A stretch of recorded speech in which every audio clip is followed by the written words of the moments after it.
வணக்கம். ஜப்பான் நாட்டில் சமுராய் போர் வீரன் என்ன பண்ணால் சண்டையெல்லாம் போட்டுட்டு வராங்க. மாளிகைக்கு வரான். மாளிகையில் பார்த்தான்னா அப்படி எல்லாத்தையும் கைட்டிட்டு படுக்கும்போது ஒரு எலி இங்கேயும் அங்கேயும் போயின்னு இருக்குதுங்க.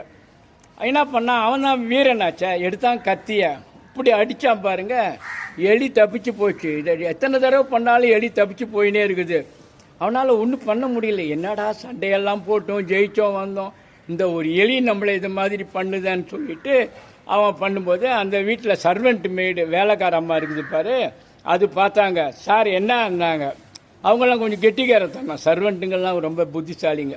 என்ன பண்ணாங்க, சார் இந்த எலிக்கு ஒசரம் நீங்கள் ஏன் கத்தியை உடைக்கிறீங்க, நீங்கள் பூனை இருக்குது பாருங்கள், உங்கள் பூனையை எடுத்து விடுங்க அப்படின்னு சொல்லும்போது பூனை வந்ததுங்க. பூனையை எடுத்து விட்டாங்க பாருங்கள், அது சோஃபாவில் அப்படியே வந்து படுத்துக்குச்சு. அப்புறம் ஏன் அதுக்கு தான் நீங்கள் தான் பூனைக்கு தான் வெறும் சோறு போடுறீங்க, அதை போடுறீங்க, உள்ளே வீட்டு உள்ளே வைக்கிறீங்க, டிவி பார்க்க வைக்கிறீங்க, அது அப்படி தானே இருக்கும். அப்புறம் அந்த அம்மா சொல்லுது, இது வந்து நீங்கள் மாளிகையில் நீங்கள் வளர்க்குற பூனை இப்படி தான் இருக்கும், எங்கள் வீட்டில் இருக்கிற பூனையெல்லாம் நல்லா வேட்டையாடும் அப்படின்னு சொல்லிட்டு நான் போய் எங்கள் வீட்டிலேருந்து பூனை எடுத்துன்னு வரேன்னு சொல்லிட்டு வீட்டுக்கு போய் பூனை எடுத்துன்னு வந்தாக்க பாருங்கள். அந்த சர்வெண்ட் மேய்டு பூனை வந்து கபால்னு சொல்லிட்டு அந்த எலியை போய் தேடி பிடிச்சிடுச்சு.